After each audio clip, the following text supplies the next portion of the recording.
When you think about the Viking Age, what comes to mind? Probably bearded warriors sailing across stormy seas, right? Battle hardened raiders pillaging coastal villages, or maybe blacksmiths forging legendary weapons in smoky workshops. But here's the thing that's going to absolutely blow your mind.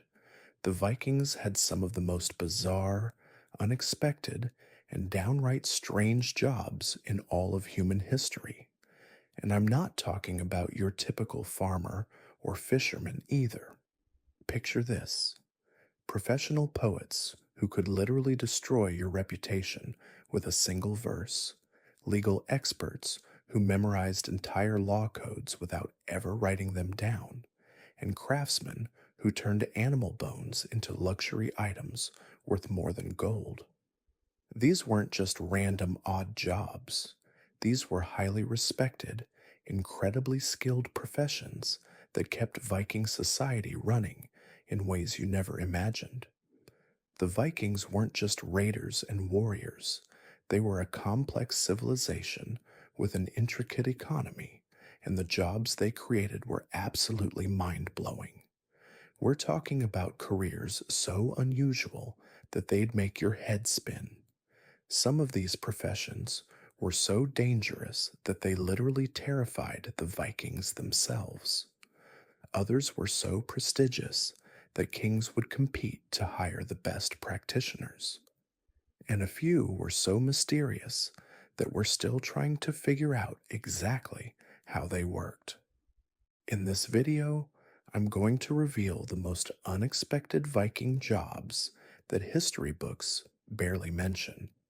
These aren't your typical occupations. These are the careers that would make modern job descriptions look boring by comparison. From memory masters who could recite thousands of poems to bone artists who created masterpieces from animal remains, the Viking world was filled with professions that were equal parts fascinating and absolutely insane. But before we dive into these incredible careers, let me tell you why this matters. Understanding these unusual jobs completely changes how we see Viking society. These weren't just brutal barbarians, they were sophisticated people with specialized skills that would impress us even today. And some of these jobs were so effective that we're still using their techniques over 1,000 years later.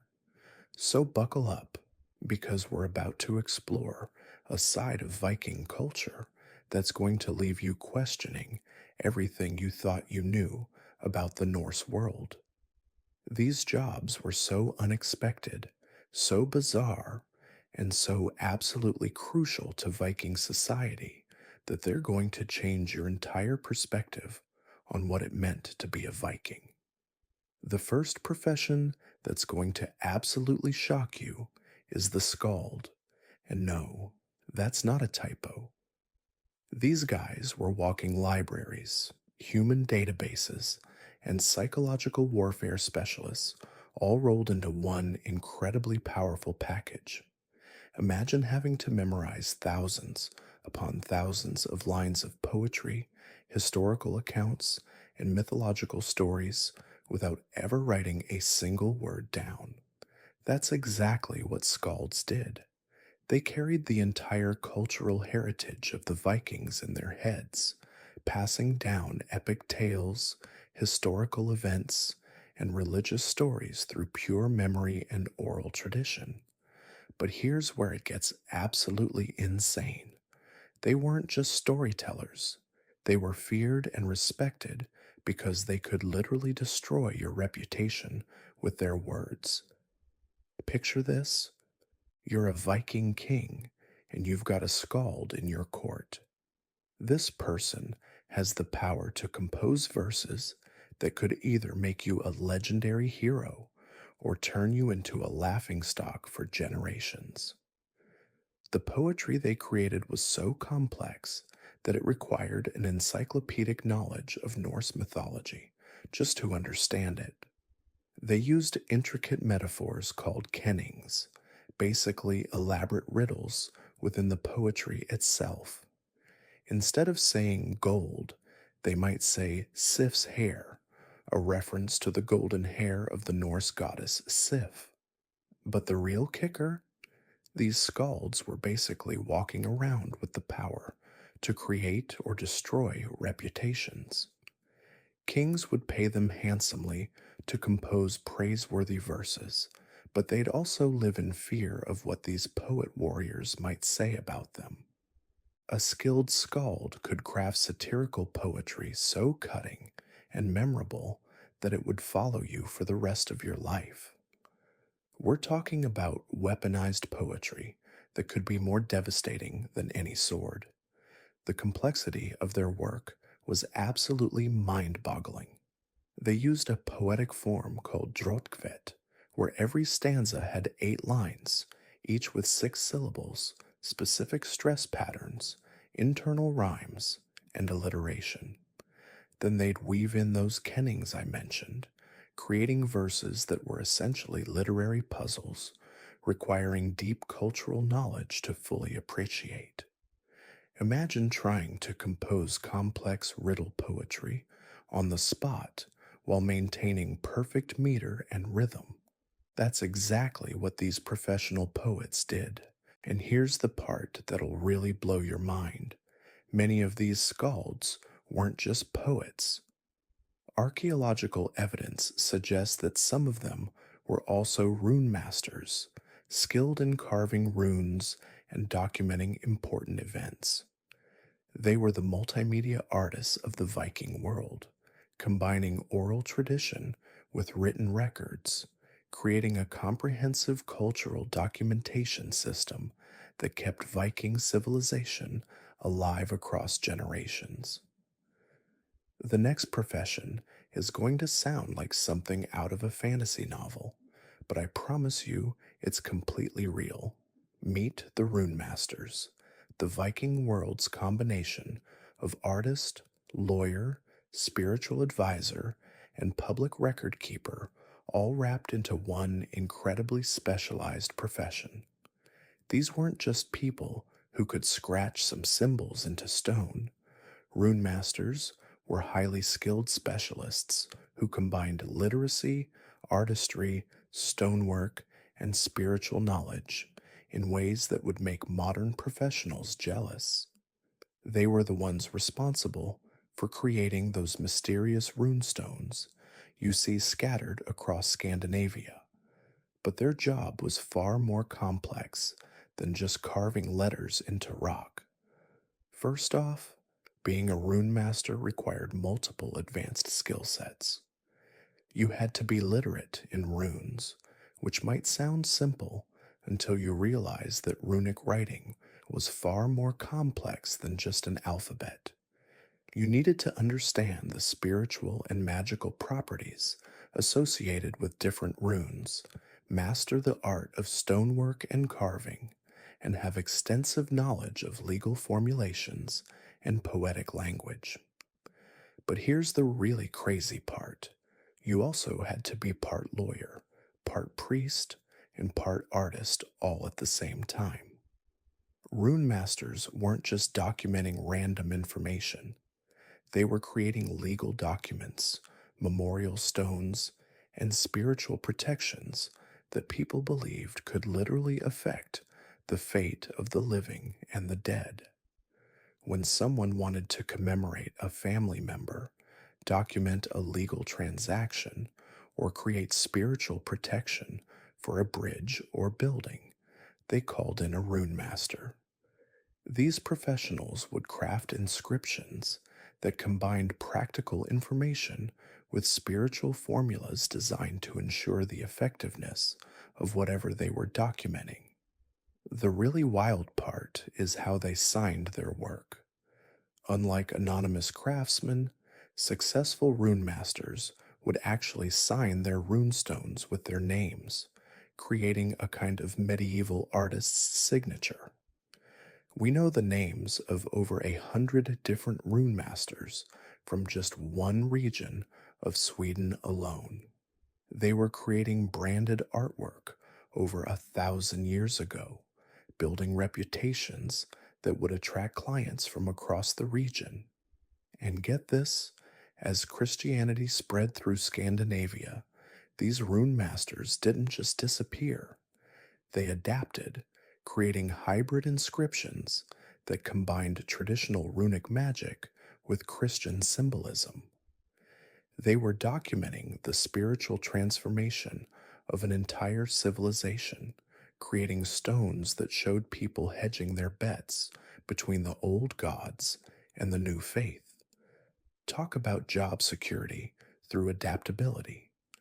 Now we're getting into territory that's going to sound absolutely impossible, but stick with me because this next profession is completely documented and verified. The law speakers were basically human legal databases who memorized entire legal codes and served as living law libraries for Viking society. Imagine if today's legal system depended entirely on people who had memorized every law, every precedent, and every legal procedure without ever writing anything down. That's exactly what law speakers did.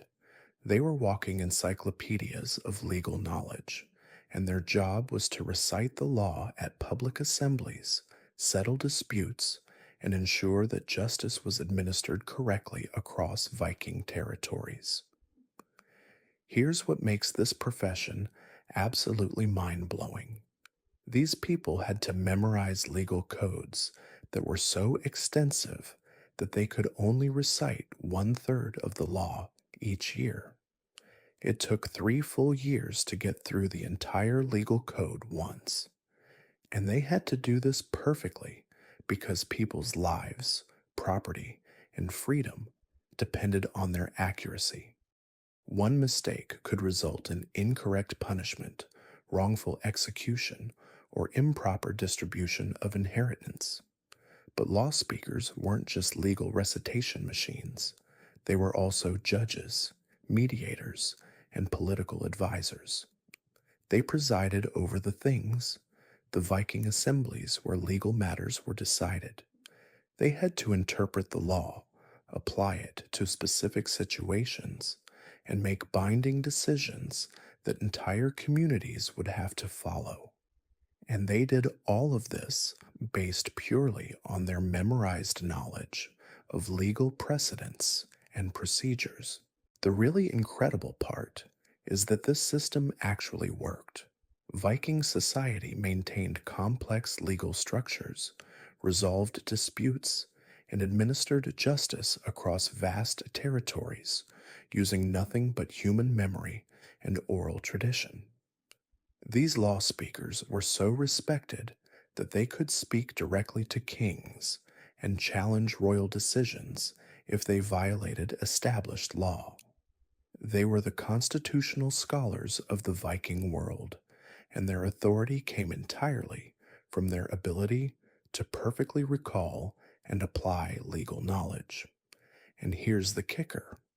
Becoming a law speaker required such extraordinary memory skills that the position was only held by people with almost superhuman recall abilities. We know of cases where law speakers were forced to step down, not because of incompetence or corruption, but because their voices became too weak to address large assemblies. The job literally required both mental superpowers and the physical stamina to project legal recitations to crowds of hundreds of people. The next profession is going to make you realize that the Vikings were creating luxury goods that would make modern artisans weep with envy. Bone and antler workers were the high-end craftspeople of the Viking world, and their creations were so valuable that they were traded across continents as luxury items. But we're not talking about simple carved trinkets here. These craftsmen were creating complex, engineered objects that required days of skilled labor and specialized tools. They were working with materials that modern people barely understand: whalebone, walrus ivory, reindeer antler, and various other animal bones, turning them into items that were both functional and absolutely beautiful. The complexity of their work was staggering. They had to understand the properties of different types of bone and antler, know which parts of which animals provided the best materials, and master specialized techniques for shaping, carving, and finishing their products. Whalebone was particularly prized because of its size and workability, but it was incredibly difficult to obtain. Most of it came from whales that washed up on beaches, making it a rare and valuable raw material. These craftsmen weren't just making random objects either. They were creating highly specialized items that were essential to Viking daily life. Combs were one of their most important products, but these weren't simple hair combs. Viking combs were complex, multi-piece constructions that required precise engineering to create the fine teeth needed for grooming. The best combs were status symbols, elaborately decorated and built to last for years. But here's where it gets really interesting. These bone and antler workers were essentially running ancient manufacturing operations. They had specialized tools, established supply chains for raw materials, and distribution networks that reached across Europe and into Asia. Archaeological evidence shows that they were working in dedicated workshops, training apprentices, and producing goods on a scale that would impress modern manufacturers. The really wild part is how they obtained some of their materials. Whalebone workers had to either hunt whales, which was described as extremely dangerous, even by Viking standards, or scavenge from beached whales. Antler workers had to either hunt red deer or collect naturally shed antlers, requiring extensive knowledge of animal behavior and seasonal patterns. These craftsmen were part artist, part engineer, and part hunter all at the same time. Now we're moving into territory that's going to show you just how sophisticated Viking trade networks really were. Amber dealers were the luxury goods traders of the medieval world, and their business was so lucrative that it created the trade routes spanning thousands of miles and connected the frozen shores of Scandinavia to the markets of Baghdad and Constantinople. This stuff was so valuable that single pieces could be worth more than their weight in actual gold when sold in distant markets. And the Vikings controlled the primary sources of high-quality amber along the Baltic and North Sea coasts. But amber dealers weren't just picking up pretty rocks on the beach. They were running sophisticated international trading operations that required extensive knowledge of quality assessment, market conditions, and long-distance transportation. They had to be able to identify the best amber, understand what different markets wanted, and maintain trading relationships across vast distances and cultural boundaries. The complexity of the amber trade was absolutely staggering. These dealers were part of what historians call the Amber Road, a network of trade routes that connected northern Europe to the Mediterranean. They were moving amber from Scandinavian beaches to craftsmen in Italy, Greece, and the Middle East, who would turn it into jewelry, decorative objects, and luxury goods for the wealthy elite of those civilizations. And here's the part that'll blow your mind. These amber dealers weren't just traders. They were also craftsmen who could work the amber into finished products. They knew how to heat it, shape it, carve it, and combine it with other materials to create objects that were both beautiful and valuable. They were creating luxury goods that were in demand across multiple continents, using nothing but fossilized tree resin and incredible skill. The really incredible part is how they identified and processed the best amber. They knew which beaches produced the finest specimens, how to tell high quality amber from inferior materials, and how to preserve and transport it without damage. They were running quality control operations that would impress modern manufacturers, all while dealing with the challenges of medieval transportation and communication. But here's where the Viking job market takes a dark turn that's going to make you realize just how brutal and complex their economy really was.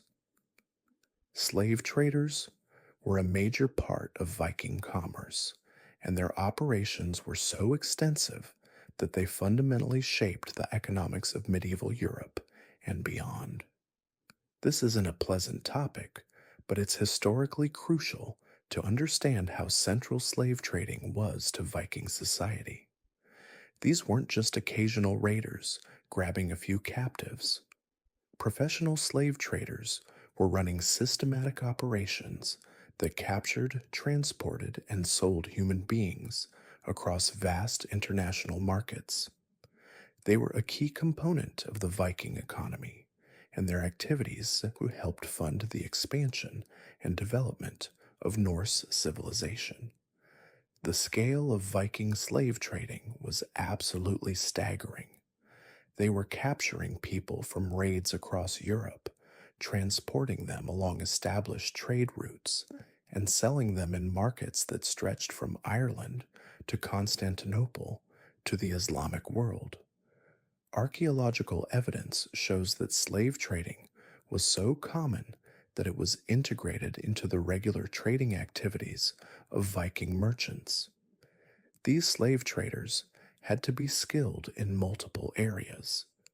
They needed to know how to capture people without killing them, how to transport large groups of captives across long distances, how to keep them alive and healthy enough to be valuable, and how to navigate the complex international markets where slaves were sold. They were running logistics operations that would challenge modern transportation companies. The really disturbing part is how professional and systematic this became. Viking slave traders developed specialized equipment for transporting captives, established regular routes and markets, and created business relationships with buyers across multiple continents. They were running international human trafficking operations using medieval technology and transportation methods. And here's the part that shows just how central this was to Viking society. Slave trading wasn't just done by specialized criminals or outcasts. It was a regular part of Viking economic life, integrated with their other trading activities. The same merchants who traded in furs, amber, and other luxury goods were also dealing in human beings. It was a horrific but crucial part of how Viking society funded its expansion and development. The next profession is going to show you just how sophisticated Viking economic systems really were. Bullion traders were the financial specialists of the Viking world, and they were running complex monetary operations that would impress modern banking professionals. The Viking economy was based on what historians call a bullion economy, a system where precious metals, primarily silver and gold, were used as currency based on their weight and purity rather than as standardized coins. This might sound simple, but it required incredible expertise to operate effectively. Bullion traders had to be part metallurgist, part mathematician, and part international finance expert all at the same time. These traders carried portable scales that could accurately weigh small amounts of precious metal, and they had to be able to test the purity of silver and gold using techniques like pricking and pecking, basically testing the hardness and composition of metals to detect inferior alloys or plating. They were running quality control operations that determined the real value of currency in an economy where counterfeit and adulterated metals were constant problems. But here's where it gets really impressive. These bullion traders were operating in an international market that stretched from Greenland to the Middle East. They had to understand exchange rates, market conditions, and quality standards across dozens of different cultures and economic systems.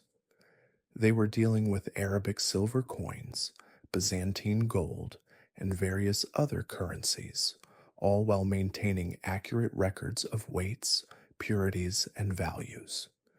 The really incredible part is the scale of their operations. Archaeological evidence shows that over 80,000 Arabic silver coins have been found just in Gotland, Sweden, with another 40,000 found in mainland Sweden. And that's probably just a fraction of the total silver that flowed through Viking trading networks. These bullion traders were moving precious metals on a scale that would impress modern commodities traders. These traders weren't just dealing in coins either. They were also handling silver and gold in the form of ingots, jewelry, and other objects that could be melted down or used as currency. They had to be able to assess the value of anything made from precious metals, from elaborate jewelry to simple silver wire. They were running comprehensive precious metals operations that required expertise in metallurgy, international trade, and financial mathematics. Now we're getting into a profession that's going to make you realize just how harsh and profitable the Viking world could be. Fur traders were the luxury goods specialists who turned the brutal northern climate into a massive economic advantage, creating trade networks that made certain animal pelts worth more than gold. The cold climate of Scandinavia and the northern territories, controlled by the Vikings, created perfect conditions for animals with incredibly thick, luxurious fur. Bears, foxes, otters, beavers, pine martens, and other northern mammals developed pelts that were prized across Europe, Asia, and the Middle East as the ultimate luxury materials. And Viking fur traders controlled access to the best sources of these incredibly valuable materials. But these weren't just hunters who occasionally sold a few pelts. Professional fur traders were running sophisticated operations that required extensive knowledge of animal behavior, seasonal patterns, trapping techniques, and international markets. They had to know which animals produce the most valuable fur, when and where to trap them, how to process and preserve the pelts, and how to transport them to distant markets without damage. The really impressive part is how they developed specialized trapping techniques that would capture animals without damaging their valuable fur. They created traps and hunting methods that would kill animals quickly and cleanly, preserving the quality of the pelts. They also developed processing techniques that would properly cure and prepare the furs for long distance transportation. These fur traders weren't just working locally either. They were part of international trade networks that moved furs from the frozen forests of Scandinavia to the wealthy elites of Constantinople, Baghdad, and other major cities. A single high-quality black fox pelt could be worth more than its weight in gold when sold in the right market. They were dealing in luxury goods that were in demand across multiple continents. And here's the part that shows just how specialized this became. Different types of fur were valued differently in different markets. fur traders had to understand what each market wanted, how to grade and sort their products, and how to time their sales to maximize profits. They were running luxury goods operations that required expertise in everything from animal biology to international economics. The final profession I want to tell you about is going to make you realize just how advanced Viking technology and engineering really were. Shipwrights were the master engineers of the Viking world, and their creations were so advanced that they gave the Vikings technological advantages that lasted for centuries. Viking ships weren't just boats, they were engineering marvels that combined innovative design, advanced construction techniques, and specialized materials in ways that wouldn't be matched by other cultures for hundreds of years. And the shipwrights who built them were master craftsmen who had to understand everything from hydrodynamics to materials science to create vessels that could handle both open ocean voyages and shallow river navigation. These weren't simple boat builders either.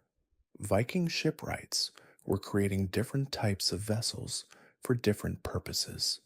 Longships for raiding and warfare, nars for ocean-going trade, and various specialized boats for different conditions and uses. Each type required different engineering approaches, construction techniques, and materials. The really incredible part is how they achieved their engineering goals using medieval technology. They created flexible hulls that could handle the stress of ocean waves, shallow drafts that allowed river navigation, and modular designs that could be partially disassembled for portage. They were solving engineering problems that would challenge modern boat designers. These shipwrights had to be masters of multiple crafts. They needed to understand wood selection and treatment, metal working for nails and fittings, textile work for sails and rigging, and the complex geometry required to create hulls that were both strong and fast. They were running advanced manufacturing operations that required years of training and experience to master. The impact of their work was absolutely staggering. Viking ships made possible the expansion of Norse civilization across the North Atlantic, the establishment of trade networks spanning continents, and the military dominance that defined the Viking Age. These shipwrights weren't just craftsmen, they were the engineers who made Viking civilization possible. So there you have it, the most unexpected jobs in Viking history. From memory-powered legal experts to luxury goods traders to engineering masters, the Viking world was filled with professions that were far more complex and sophisticated than most people realize. These weren't just brutal barbarians. They were a civilization with specialized skills and professional expertise that would impress us even today. But here's the thing that's really going to blow your mind. Everything I've just told you about these amazing Viking professions is completely useless if you don't understand how these jobs actually work together to create one of history's most successful civilizations. So here's where things get really wild. While everyone thinks Vikings were just out there raiding monasteries and sailing to new lands, the reality is they had developed one of the most complex and sophisticated economies in medieval Europe. And I'm not talking about just trading a few furs for some silver coins. No, these people had created entire industries around things that would make your head spin. Let's start with something that sounds completely ridiculous until you understand how brilliant it actually was. The Vikings had professional storytellers called skalds, and these weren't just guys sitting around a campfire making up tales. These were living libraries, human hard drives. They memorized thousands of lines of poetry, entire family histories, legal codes, and mythological stories. Their brains contained more information than most medieval libraries. But here's the kicker: they weaponized poetry. I'm not kidding.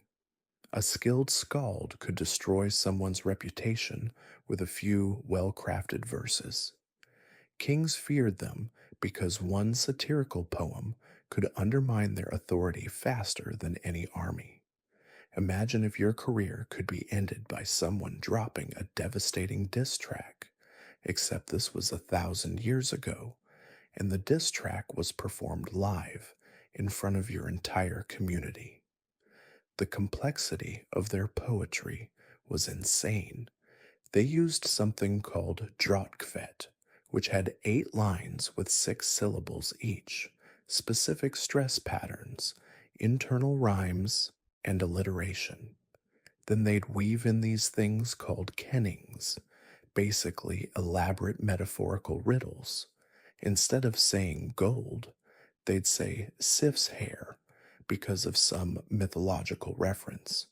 It was like speaking in code while maintaining perfect meter and rhyme. Now, while the skalds were busy being human Wikipedia entries, there were other Vikings carving runes into stones. But these weren't just ancient graffiti artists. Rune masters were part artist, part lawyer, part priest. They had to know how to carve stone, understand legal language, and perform spiritual ceremonies. Over 100 rune masters' names have survived from just 11th century Sweden alone. These guys were documenting everything: land transfers, inheritance disputes, bridge construction projects, even Christian indulgences. They were essentially notaries public with hammers and chisels.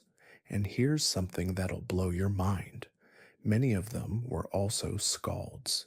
So they were poet lawyers who worked in stone. Try explaining that job description at a medieval career fair. But wait, it gets weirder. Vikings had human legal databases called law speakers. These people had memorized entire legal codes and would recite them at public assemblies. They were elected for 3-year terms and had to recite 1/3 of the law each summer. One guy actually got fired because his voice was too weak for the job. Imagine losing your position as the living embodiment of justice because you couldn't project properly. The law speaker wasn't just reciting laws, they were the entire judicial system. They presided over trials, interpreted legal precedents, and basically served as the Constitution, Supreme Court, and legal library all rolled into one person. This was their only government office in Iceland for centuries. Now let's talk about something that sounds mundane, but was actually incredibly sophisticated: bone and antler working. Vikings weren't just making simple tools, they were creating intricate combs that took days to manufacture. These weren't just functional items, they were status symbols, works of art, and technological marvels. The process was incredibly complex. They'd use different types of bone and antler for different purposes: whalebone for large flat pieces, deer antler for detailed work, bird bones for musical instruments. They had specialized tools, understood the properties of different materials, and created objects so intricate that archaeologists still struggle to figure out how they made them. But here's where Viking economics gets really interesting. They had created what was essentially a medieval luxury goods industry. Vikings controlled the supply chain from the Baltic beaches all the way to Byzantine markets. They weren't just picking up pretty stones on the beach. They had professional amber traders who understood the international markets, quality grades, and distribution networks. The same went for furs. Vikings had developed specialized trapping techniques, processing methods, and trade relationships that stretched from the Arctic Circle to the Middle East. A single high quality fox pelt could be worth more than its weight in actual gold in Constantinople. They weren't just hunters, they were running a multinational luxury goods corporation. And then there's the slave trade, which was unfortunately a massive part of their economy. Vikings had developed systematic methods for capturing, processing, and selling human beings across Europe and beyond. They had slave markets, transportation networks, and trading relationships that spanned continents. It was a horrific but highly organized industry that generated enormous wealth. The Vikings also pioneered what we'd now call a bullion economy.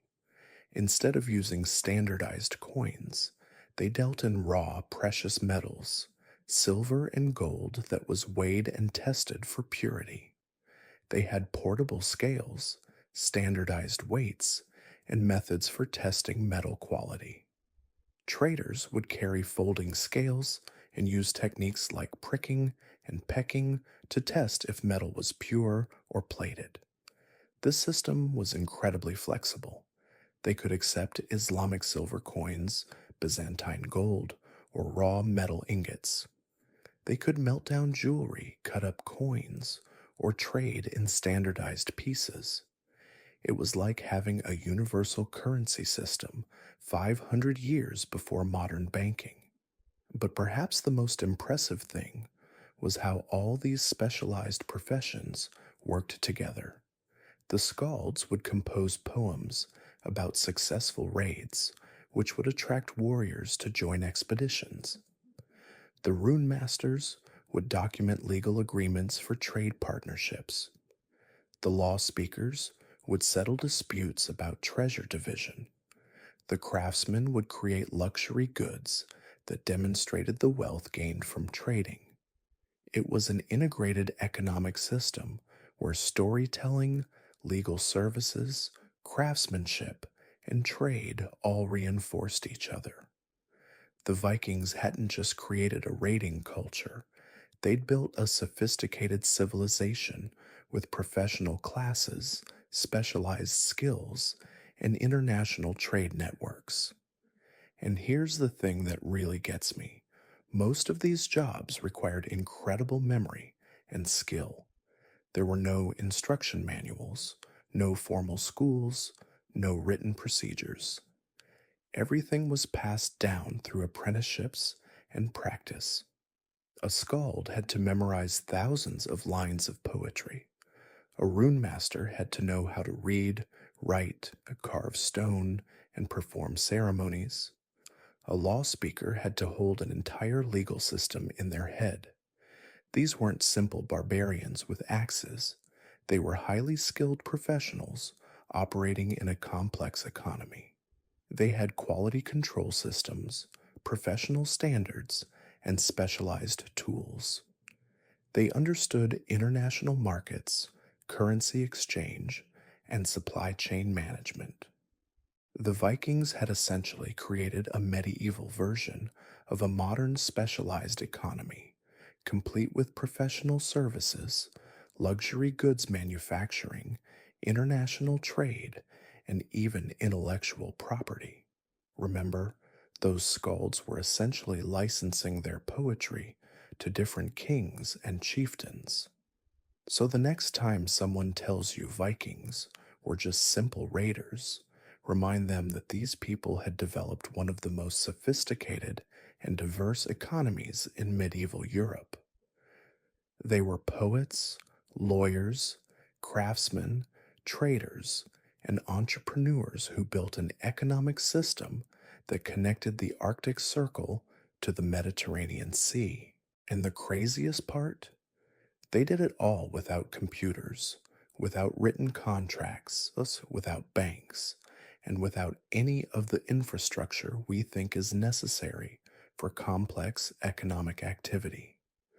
They built it all on personal relationships, reputation, and the incredible skills of highly specialized professionals who could literally carry their entire profession in their heads.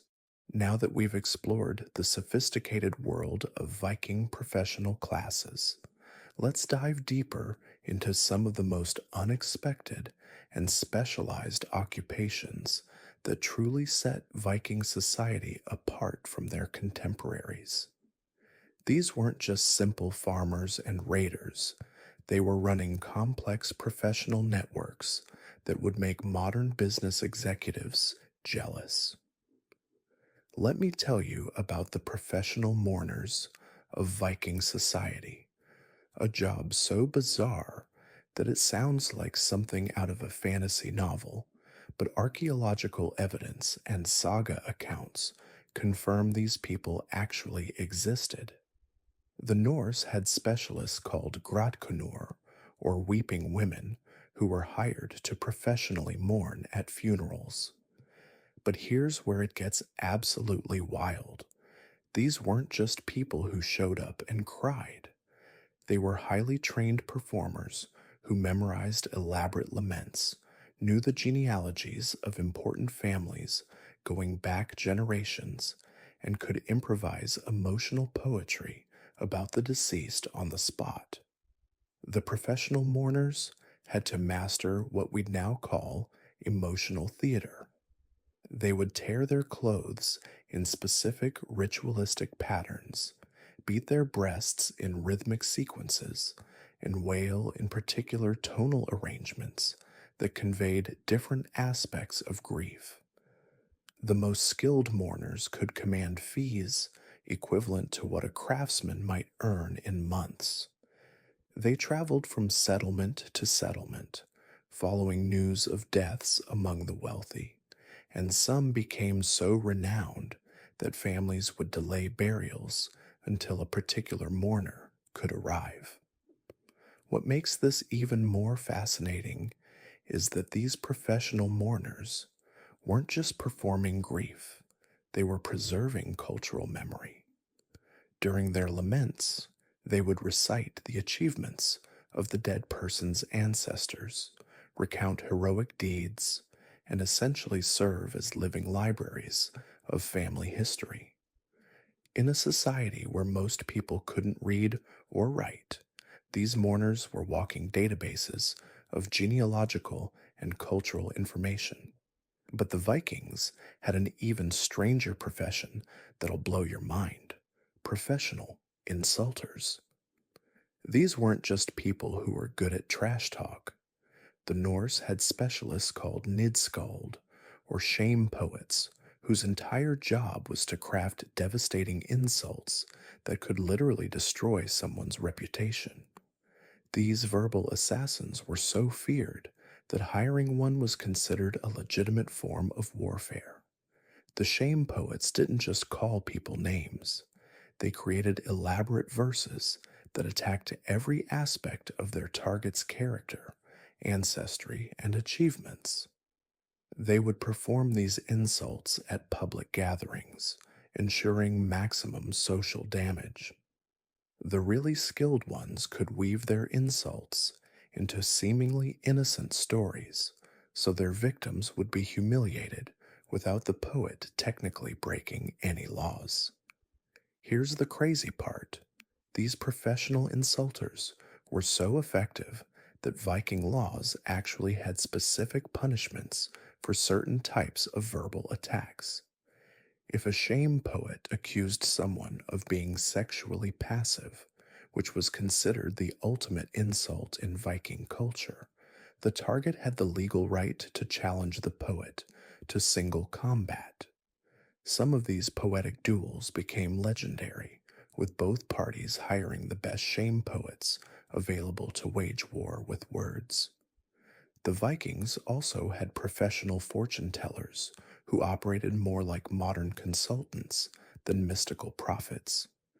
These specialists, called spakana, or prophecy women, were hired by jarls and kings to provide strategic advice disguised as supernatural guidance. They would analyze political situations, assess military capabilities, and evaluate trade opportunities, then present their conclusions as divine revelations. These fortune tellers had to master an incredible range of skills. They needed to understand politics, economics, military strategy, and psychology, all while maintaining the mystical persona that gave their advice authority.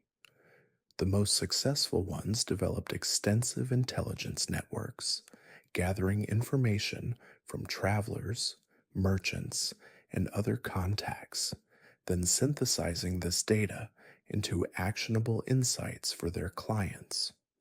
What's absolutely mind blowing is that some of these fortune tellers operated across multiple kingdoms, serving as unofficial diplomatic channels between rulers who couldn't communicate directly.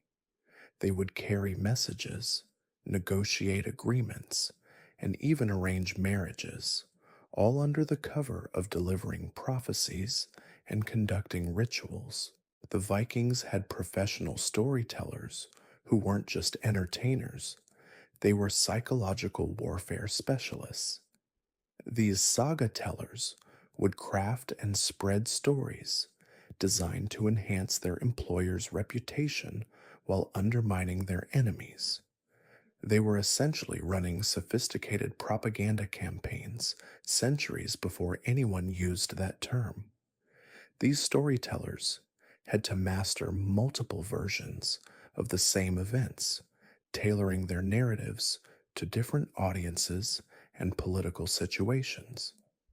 They would emphasize different aspects of battles, highlight various character traits, and even create entirely fictional episodes that served their clients' interests. The most skilled ones could plant ideas so subtly that listeners would think they'd reached their own conclusions. Some of these storytellers specialized in what we'd now call industrial espionage. They would travel to rival settlements, gather information about military preparations, economic conditions, and political tensions, then weave this intelligence into entertaining stories that they would share with their employers. They were spies who operated in plain sight, protected by the cultural expectation that storytellers should be welcomed and entertained. The Vikings even had professional beard groomers, and before you laugh, understand that in Viking culture, a man's beard was a symbol of his status, wisdom, and virility.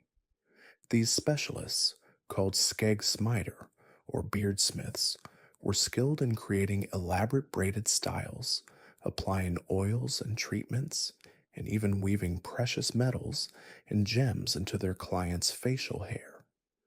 The most successful beard groomers developed signature styles that became associated with particular families or regions. They created complex braiding patterns that could take hours to complete, used specialized tools made from bone and precious metals, and developed secret formulas for beard oils and treatments. Some became so renowned that warriors would travel great distances to have their beards styled before important battles or political meetings.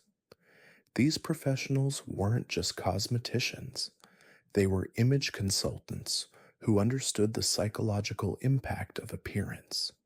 They knew which styles conveyed authority, which suggested wisdom, and which projected strength and aggression. A skilled beard groomer could literally reshape a man's public persona through careful styling choices. The Vikings also had professional baby namers who were hired to select names that would give children the best possible start in life. These specialists, called nafnvisi or name-wise, had to master complex systems of meaning, numerology, and family history to choose names that would provide spiritual protection and social advantage. These name givers maintained detailed records of which names had brought good fortune to their bearers and which had been associated with tragedy or failure. They would analyze a child's birth circumstances, family history, and astrological conditions to select names that would maximize their chances of success. The most skilled ones could trace the etymological roots of names back through multiple languages and cultures. What's fascinating is that these professional namers were often consulted years after a child's birth if that person was experiencing bad luck or illness. They would recommend additional names or suggest rituals to counteract the negative influences of poorly chosen names. Some families would hire multiple namers to ensure their children received the most powerful and protective names possible. The Vikings had professional riddle masters who served as both entertainers and intelligence operatives. These specialists, called gatusmeder or riddlesmiths, created complex verbal puzzles that could convey secret information, test someone's knowledge, or even serve as passwords for exclusive groups. These riddle masters had to master multiple layers of meaning, creating puzzles that seemed innocent on the surface but contained hidden messages for those who knew how to interpret them. They would embed military intelligence in seemingly harmless word games, encode trade secrets in entertaining riddles, and even use puzzles to arrange secret meetings or identify allies. The most skilled riddle masters could create puzzles that had different meanings depending on the listener's knowledge and background.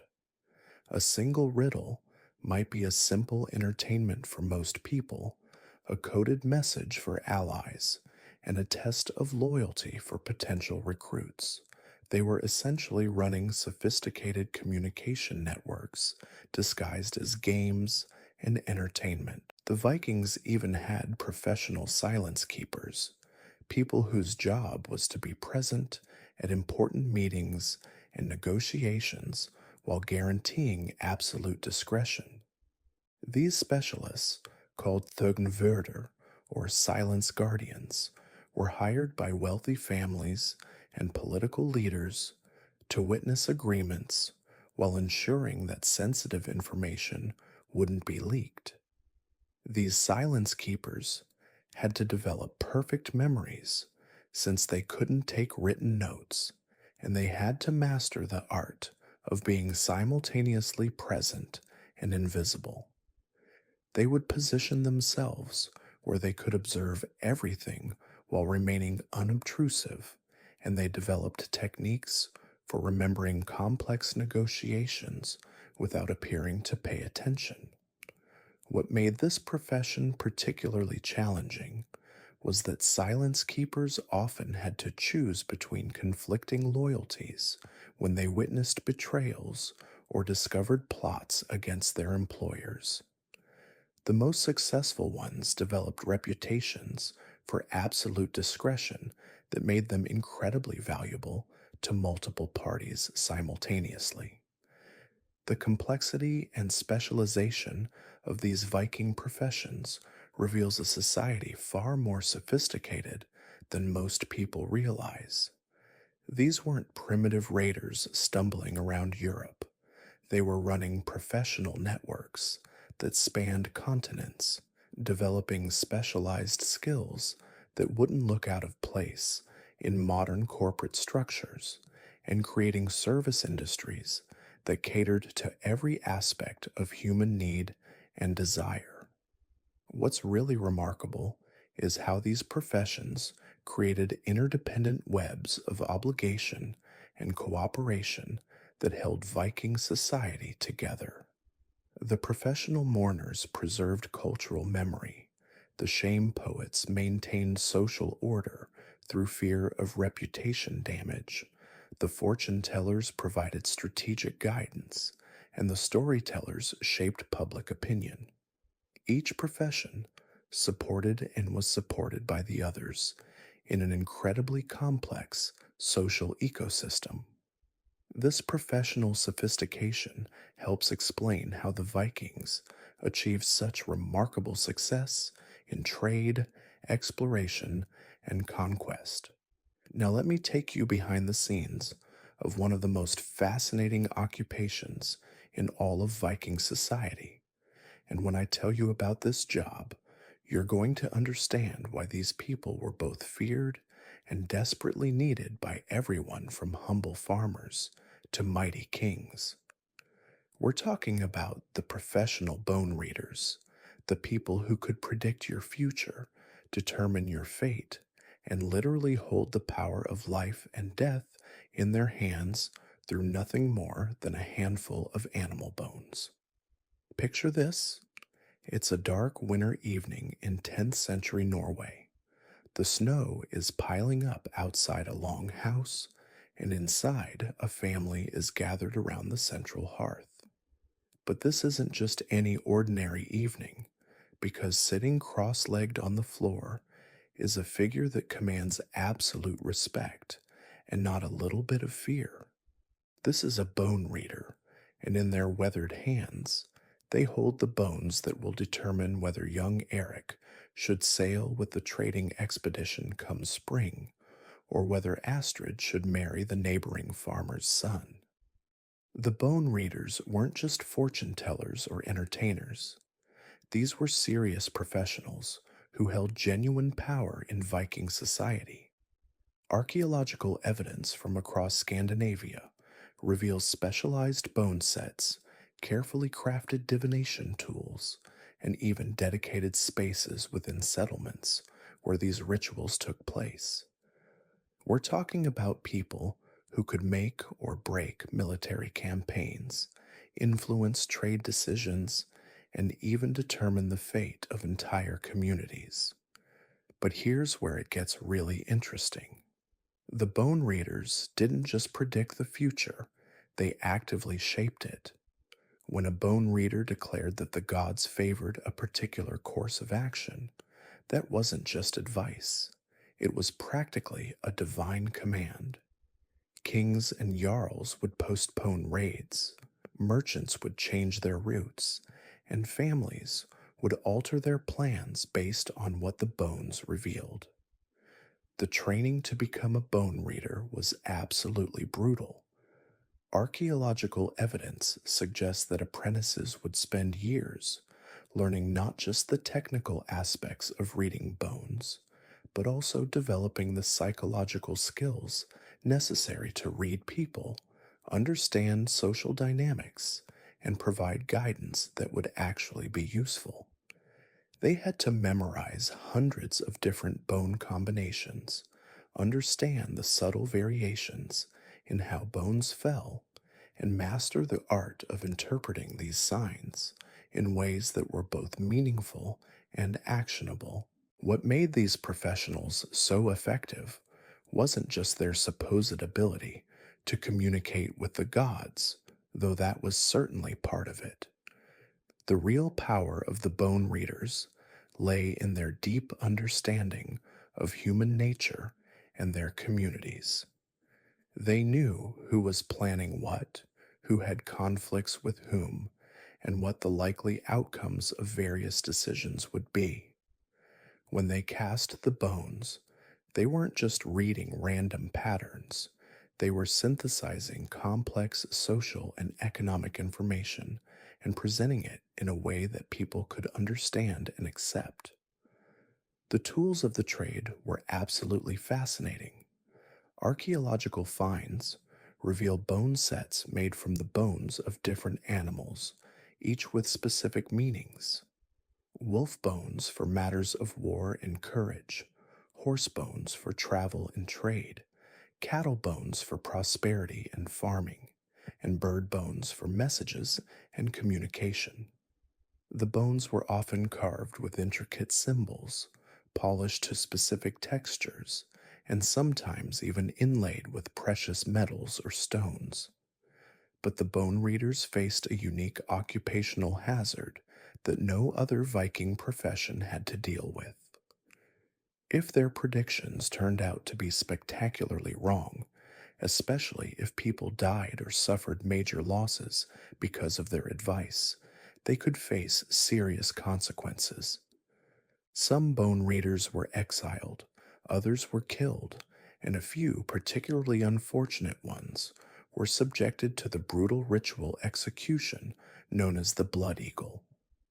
This created an interesting dynamic where bone readers had to be incredibly skilled at hedging their bets and providing guidance that was useful regardless of the outcome. They became masters of what we might now call strategic ambiguity, giving advice that could be interpreted in multiple ways and always leaving themselves an out if things went wrong. The economic impact of bone readers on Viking society was enormous. These weren't people working for tips or small gifts. Successful bone readers could command substantial fees for their services, often receiving payment in silver, valuable goods, or even land. Some bone readers became wealthy enough to maintain their own households, employ servants, and live at a standard comparable to successful merchants or minor nobles. The social status of bone readers was complex and contradictory. On one hand, they were respected and feared for their supposed connection to the divine.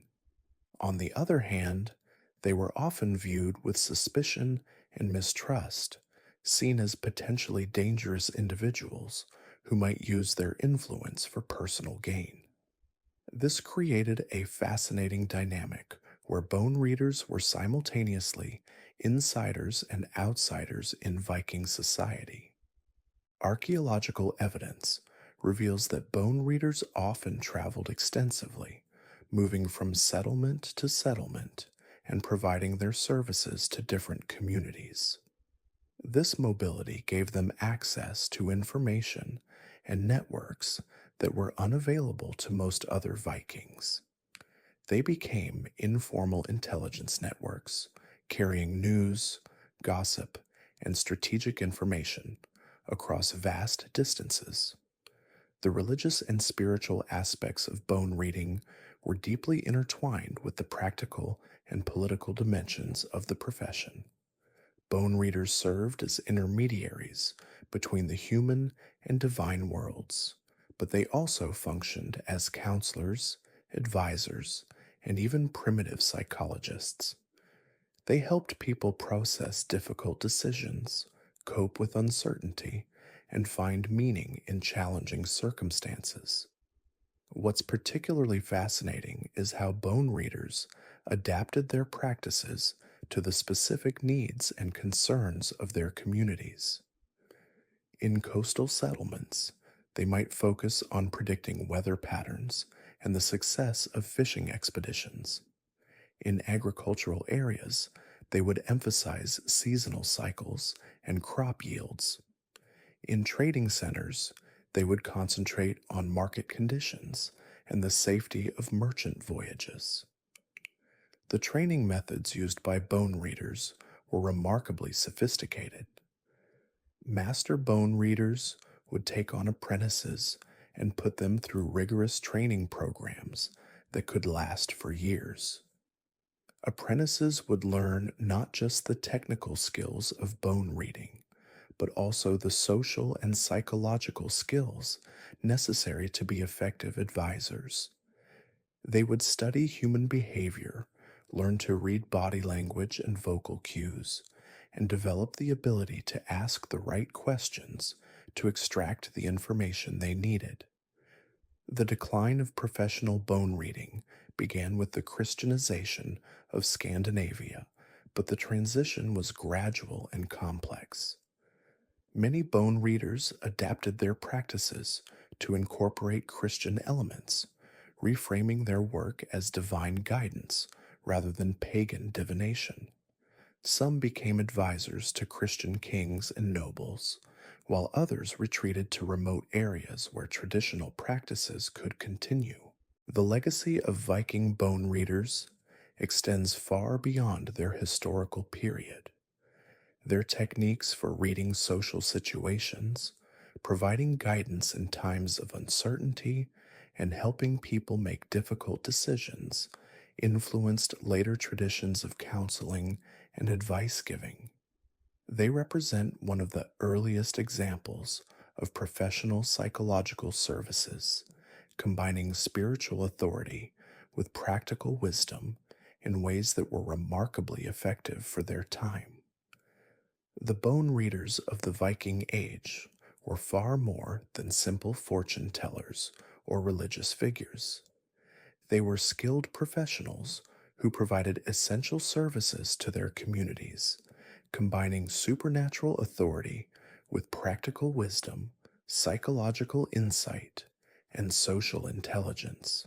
Now we're diving into the most extraordinary and unexpected careers that existed in Viking society, professions that would make even the most skilled modern consultants jealous of their specialization and influence.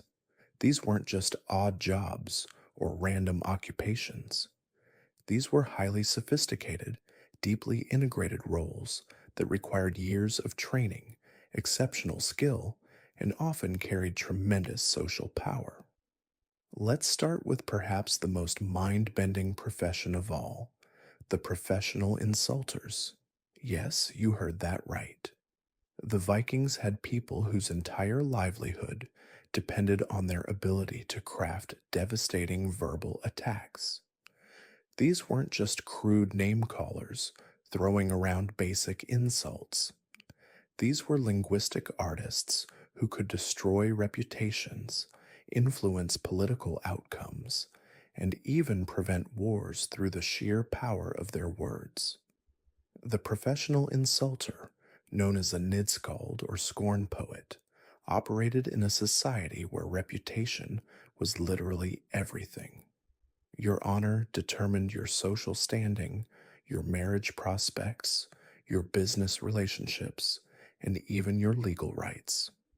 A well crafted insult could be more devastating than a sword thrust because it attacked the very foundation of a person's identity in Viking society. These insulters had to master incredibly complex poetic forms while delivering content so cutting that it could drive their targets to suicide or exile.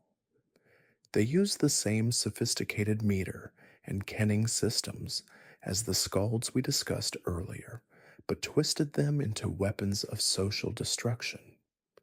The most skilled insulters could compose verses that worked on multiple levels, appearing innocent on the surface while carrying layers of devastating meaning that everyone in their audience would understand.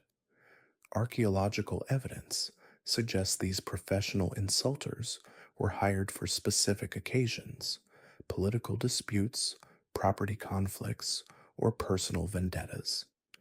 They operated under strict cultural rules about when and how insults could be delivered, and they faced serious consequences if they crossed certain lines. Some insults were considered so severe that they legally justified violence in response. But here's where it gets really fascinating. These professional insulters also served as a form of social pressure valve by channeling personal and political conflicts into verbal combat rather than physical violence. They actually helped maintain social stability. They provided a way for people to settle disputes without bloodshed, though the psychological damage they inflicted could be just as devastating as physical wounds. Then we have the professional mourners, the surgjandi, who turned grief into an art form. These weren't just people who showed up to cry at funerals. They were psychological specialists who understood the complex emotional needs of bereaved families and communities. They had to master different types of mourning, for different types of deaths. The wailing appropriate for a warrior killed in battle was completely different from the mourning required for a child or an elderly person who died peacefully. Archaeological evidence from burial sites shows that professional mourners were often buried with special tools of their trade, specific types of veils, ceremonial knives for cutting hair in grief, and even musical instruments used in mourning rituals. These weren't amateur performers, but skilled professionals who understood the psychological importance of communal grief processing. The professional mourners also served as living repositories of family history and genealogy. They would compose and perform elaborate elegies that not only honored the deceased, but also recounted their lineage, their accomplishments, and their place in the broader community. This made them crucial for maintaining social memory and family identity across generations. What's particularly remarkable is how these mourners understood the therapeutic value of their work. They knew that proper grieving was essential for community healing, and they structured their performances to help people process loss in healthy ways. They would escalate and then gradually reduce the intensity of mourning, guiding communities through the emotional journey from acute grief to acceptance. Now let's talk about the professional riddle makers, the goddess meteor, who were essentially walking puzzle factories. These weren't just entertainers who knew a few clever word games.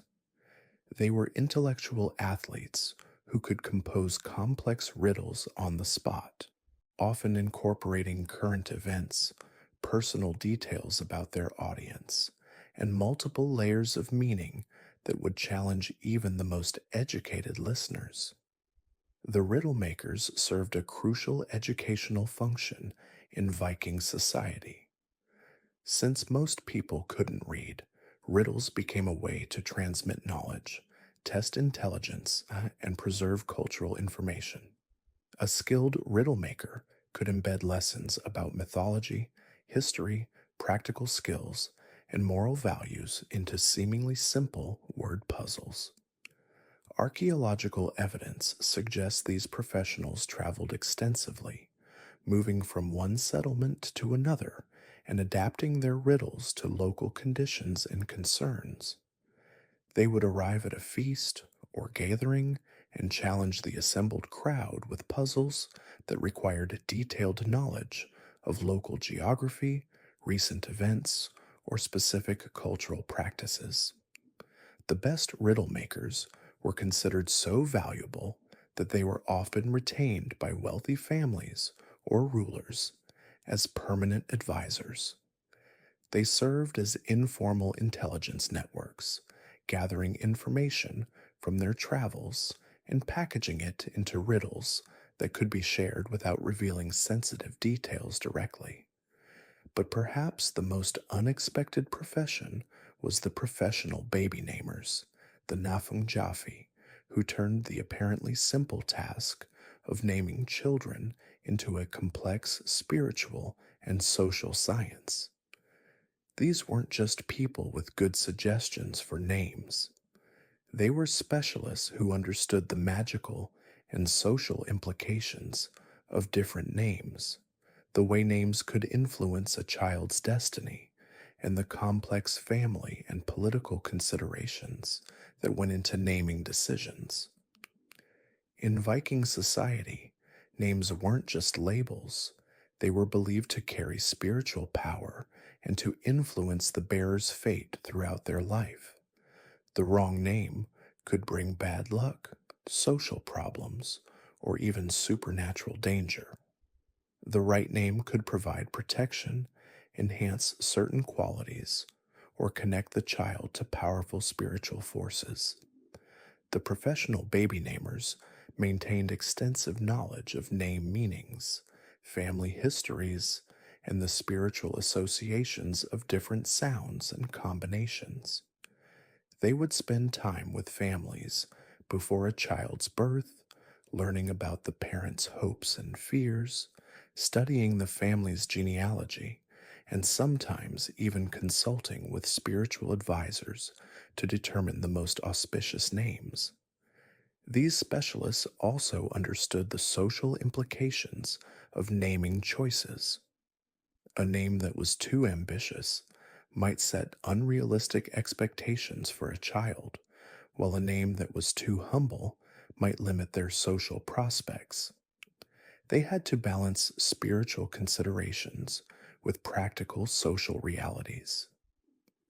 Archaeological evidence shows that professional baby namers were often buried with tools of their trade, collections of rune stones with different name elements, genealogical records carved on bone or wood, and sometimes even primitive astrological charts used for timing naming ceremonies. Then we have the professional silence keepers, the Thagnarmadir, who were hired to maintain confidentiality in a society where secrets could literally be matters of life and death. These weren't just discreet servants or trusted advisors. They were professional secret keepers who understood the complex social and legal implications of different types of information. The silence keepers operated under strict codes of conduct that were enforced by both social pressure and legal consequences. They were hired to witness important transactions, overhear sensitive conversations, or accompany people on missions where discretion was essential. Their value lay not just in keeping secrets, but in providing trusted testimony when needed, while maintaining confidentiality about everything else they might have seen or heard. Archaeological evidence suggests these professionals were often marked with special tattoos or wore distinctive jewelry that identified their role to others who might need their services. They developed sophisticated techniques for remembering important information while deliberately forgetting details that weren't relevant to their specific duties. The silence keepers also served as informal mediators in disputes, since their reputation for discretion made them trusted by multiple parties. They could facilitate negotiations between enemies, carry messages between feuding families, or help resolve conflicts without revealing the sensitive information that might have caused the problems in the first place. Finally, we have perhaps the most mysterious profession of all, the professional bone readers, the Bainlesarar, who claimed to predict the future by examining the bones of sacrificed animals. These weren't just fortune tellers or spiritual advisors. They were specialists who had developed complex systems for interpreting patterns in bone fractures, marrow distribution, and other physical signs that they believed revealed information about future events.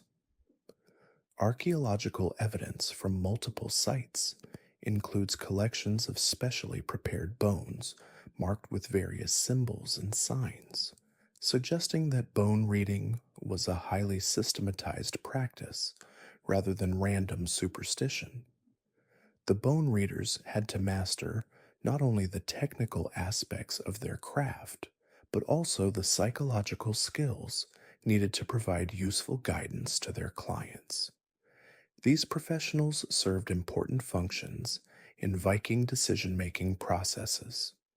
Before major expeditions, important business ventures, or significant personal decisions, people would consult bone readers to try to understand the potential outcomes. The bone readers provided a framework for thinking through complex decisions and considering factors that might not be immediately obvious.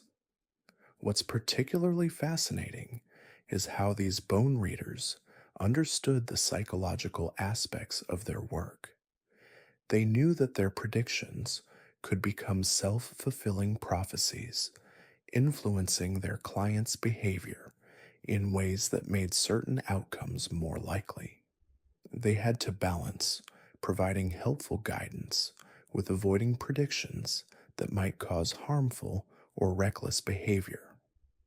The bone readers also served as informal counselors, helping people work through difficult decisions by providing a structured way to think about potential consequences. Even if their supernatural claims were questionable, their psychological insights and practical advice were often genuinely valuable to their clients. All of these unexpected professions reveal something profound about Viking society. It was far more sophisticated, specialized, and psychologically aware than most people realize. These weren't primitive people with simple needs. They were members of a complex civilization that had developed highly specialized roles to address specific social, spiritual, and practical challenges.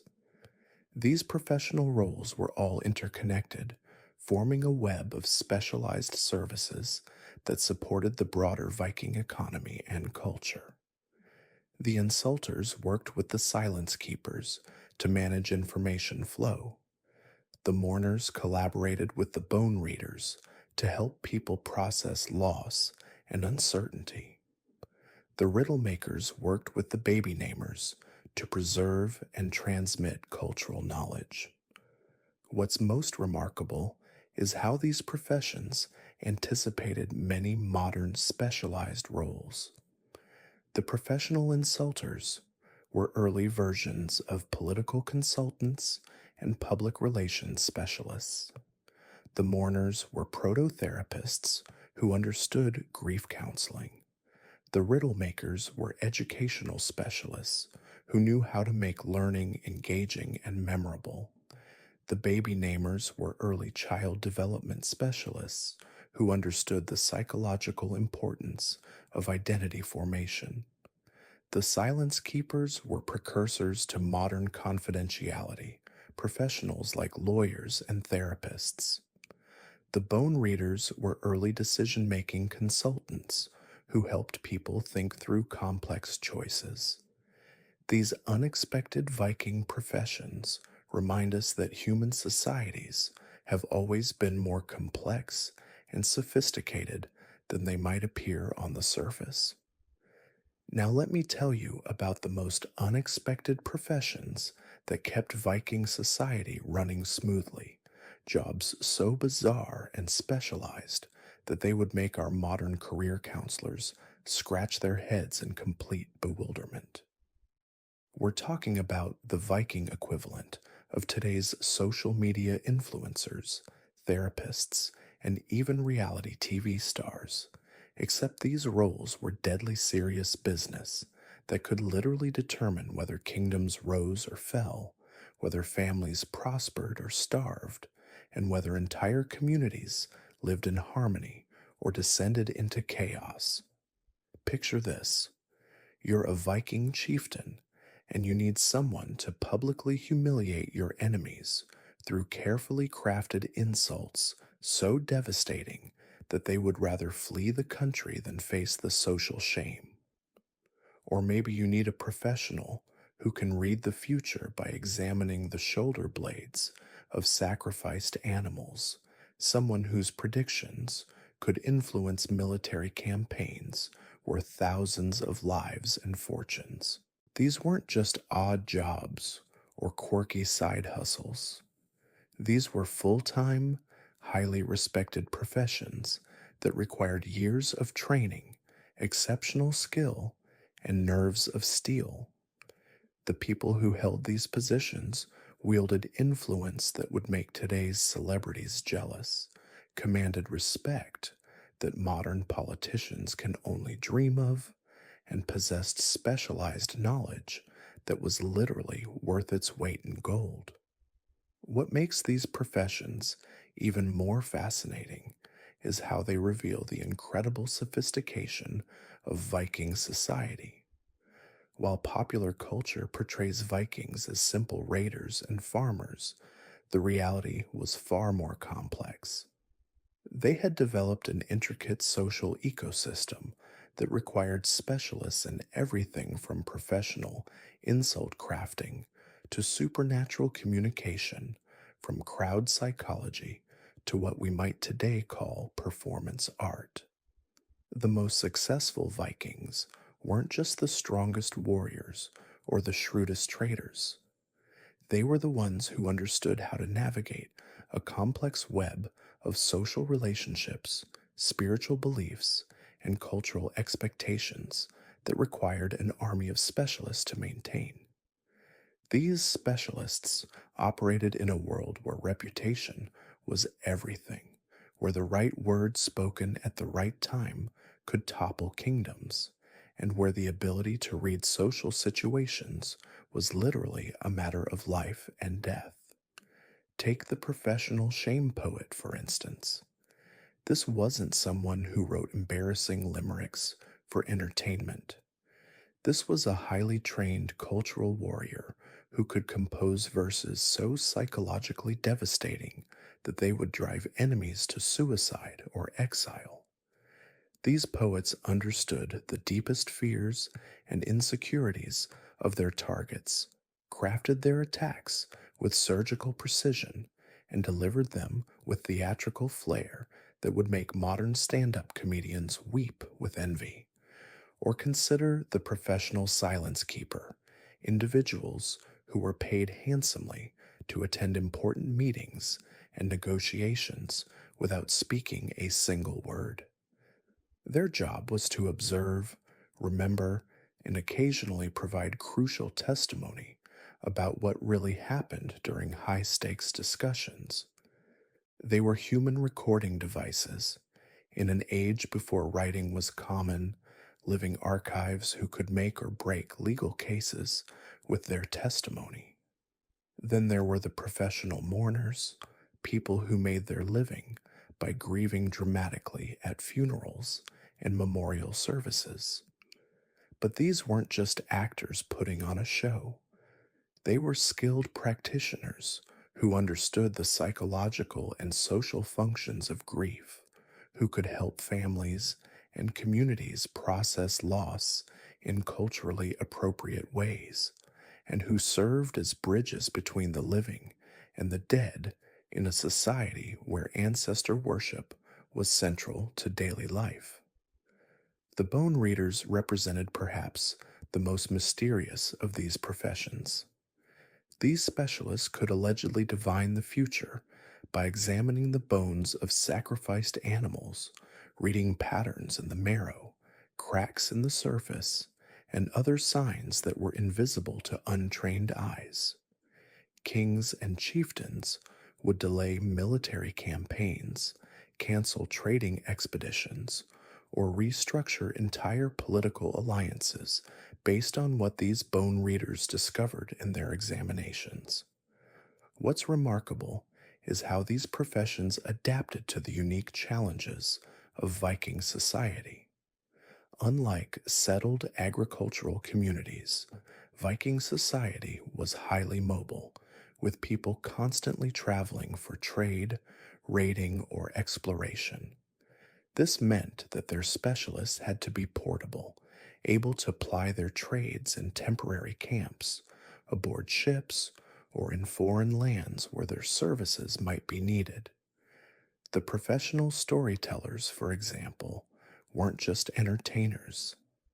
They were living libraries who carried the legal precedents, historical knowledge, and cultural wisdom of their people in their heads. In a largely illiterate society, these individuals were responsible for preserving and transmitting everything from property rights to religious beliefs, from technical knowledge to social customs. The Riddlers held an equally important position in Viking society.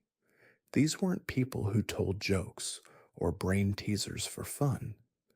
They were skilled linguistic artists who could encode sensitive information in verbal puzzles, allowing important messages to be transmitted publicly without revealing their true meaning to enemies or rivals. A skilled riddler could discuss military plans, trade secrets, or political strategies in front of a crowd, with only the intended recipients understanding the real message. Perhaps most intriguingly, Vikings had professional baby namers, specialists who were consulted when children were born to ensure they received names that would bring good fortune and protect them from evil spirits. These naming experts maintained vast mental databases of name meanings, family histories, and spiritual associations. They understood which names would conflict with existing family members, which combinations might anger supernatural forces, and which choices would position a child for success in their future social and economic endeavors. The beard groomers might sound like ancient barbers, but they were actually skilled artisans who understood the complex social significance of facial hair in Viking culture. Different beard styles indicated social status, martial prowess, regional origin, and even religious affiliation. A skilled beard groomer could help someone project the right image for important negotiations, disguise their identity when traveling in foreign lands, or signal their availability for marriage or military service. These professions existed because Viking society recognized something that modern cultures often forget: that human communities are incredibly complex systems that require specialized knowledge to function effectively. The Vikings understood that managing reputation, processing grief, predicting future events, preserving cultural knowledge, and maintaining social harmony were all full-time jobs that required dedicated professionals. What's even more impressive is how these specialists maintained their skills and knowledge without formal educational institutions, written manuals, or standardized training programs. They relied on apprenticeship systems, oral traditions, and practical experience gained through years of careful observation and practice. A master shame poet might spend decades perfecting their craft, learning not just the technical aspects of verse composition, but also the psychological principles that made their work effective. The economic aspects of these professions were equally sophisticated.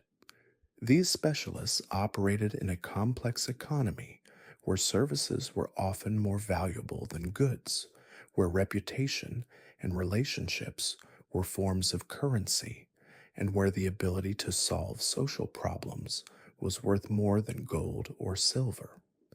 They understood market dynamics, supply and demand, and customer psychology in ways that would impress modern business consultants.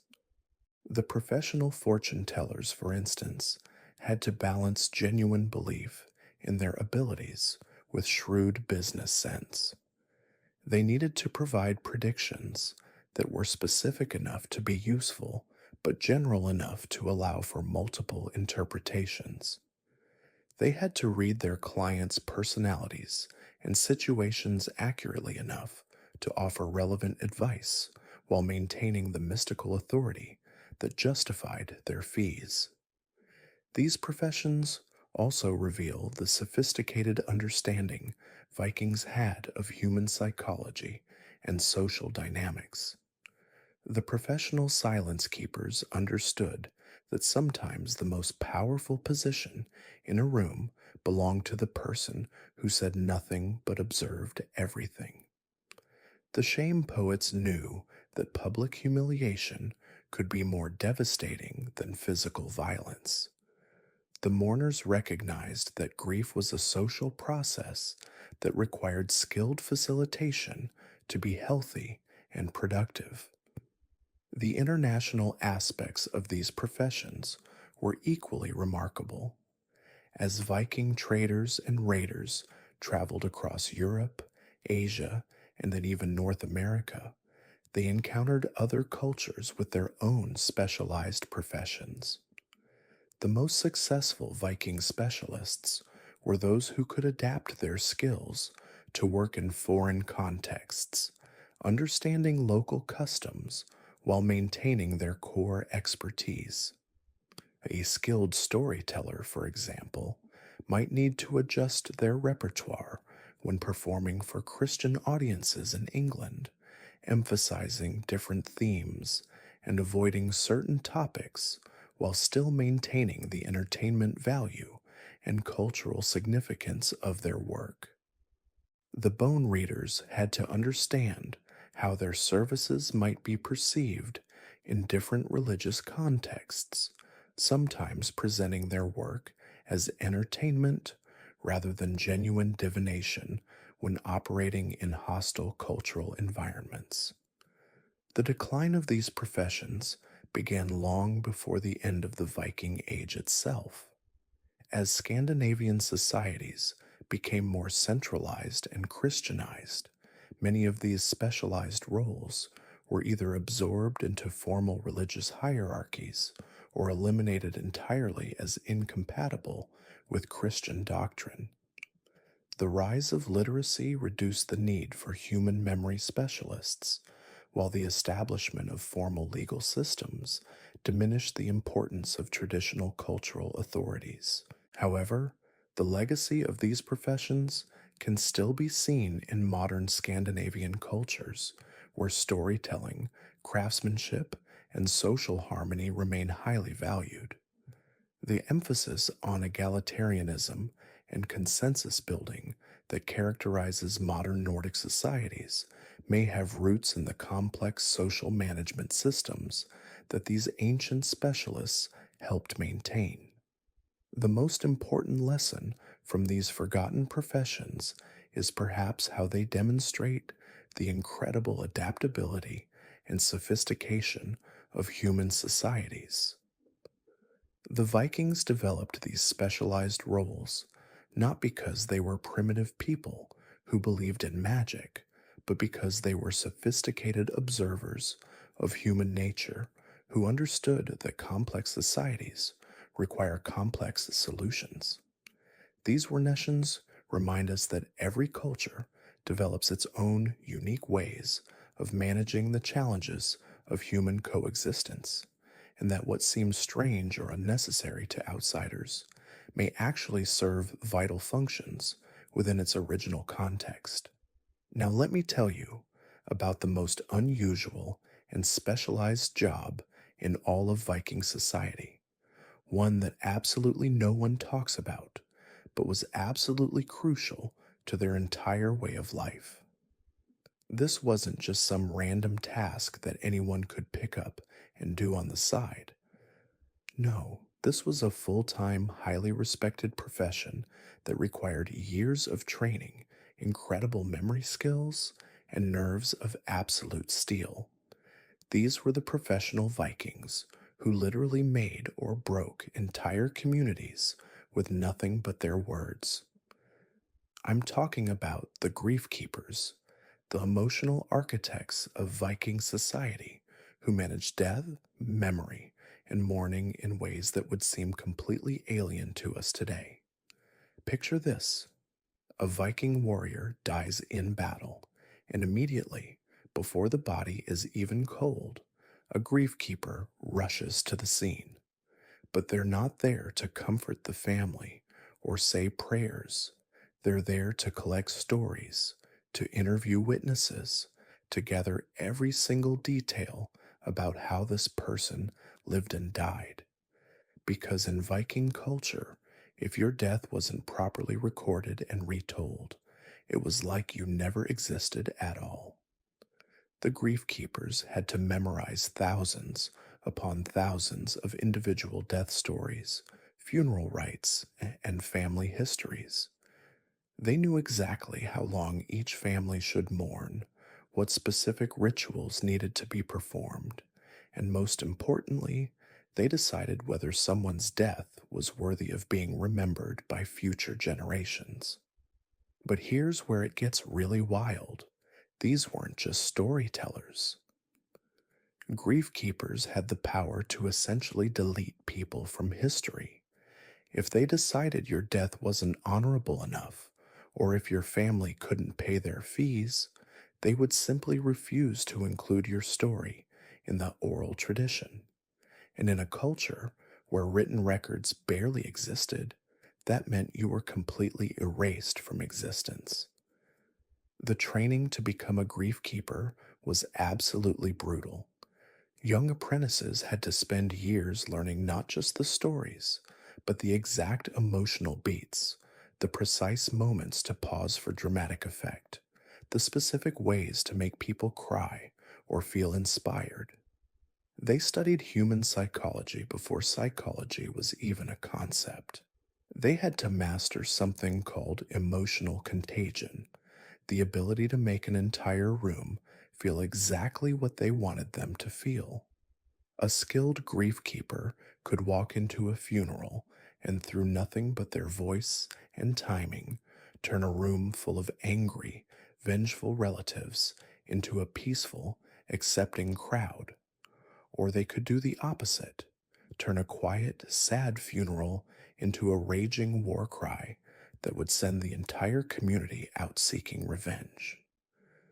When someone died in unclear circumstances, the grief keepers would literally negotiate with the family about how the death would be officially remembered.